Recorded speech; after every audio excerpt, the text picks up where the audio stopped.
ਕਹਿੰਦੇ ਹੁਣ ਭੈਣਾਂ ਨੂੰ ਠੰਡ ਲੱਗ ਰਹੀ ਹੈ ਤੇ ਗਰਮ ਰੇਟ ਨਹੀਂ ਠੰਡੇ ਰੇਟ ਦੇਣੇ ਅੱਜ ਮੈਡਮ, ਹੈ ਨਾ? ਦੱਸ ਦਿਓ ਫਿਰ ਹਾਂਜੀ, ਵੈਰਾਈਟੀ ਆਪਾਂ ਕਿਹੜੀ ਨੇ ਬਹੁਤ ਕਸਟਮਰ ਡਿਮਾਂਡ ਸੀਗੀ, ਮੈਚਿੰਗ ਆ ਰਹੀ ਆ, ਮੈਚਿੰਗ ਹੀ ਆ ਰਹੀ ਹੈ, ਸਾਨੂੰ ਆਲ ਓਵਰ ਦੇ ਵਿੱਚ ਫੈਬਰਿਕ ਚਾਹੀਦੀ ਆ ਔਰ ਗਰਮ ਸੂਟ ਠੰਡੇ ਰੇਟ।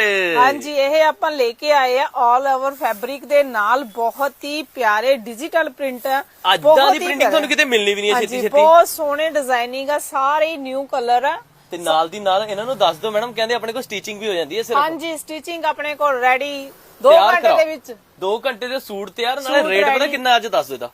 ਅਗਰ ਡਬਲ ਸਟਿਚਿੰਗ ਲੱਗੇਗੀ ਅਗਰ ਤੁਸੀਂ 2 ਘੰਟੇ ਚ 2 ਰੈਡੀ ਘੰਟੇ ਕਰਾਣਾ ਚ ਲੈਣਾ। ਤੇ ਨਾਲ ਦੀ ਨਾਲ ਨਾਰਮਲ ਅੱਜ ਸਟਿਚਿੰਗ ਆਪਣੀ ਹੈਗੀ ਹੈ 350। 350 ਰੁਪਏ ਦੇ ਵਿੱਚ, ਤੇ ਸੂਟ ਦਾ ਰੇਟ ਸਿਰਫ ਅੱਜ ਇਹਦਾ ਸੂਟ ਦਾ ਰੇਟ ਵੀ ਆਪਾਂ ਨੇ ਉਹੀ ਰੱਖ ਦੇਣਾ 399। ਲਓ ਜੀ 399 ਰੁਪਏ ਦੇ ਵਿੱਚ ਤੁਹਾਨੂੰ ਗਰਮ ਸੂਟ ਠੰਡੇ ਰੇਟ।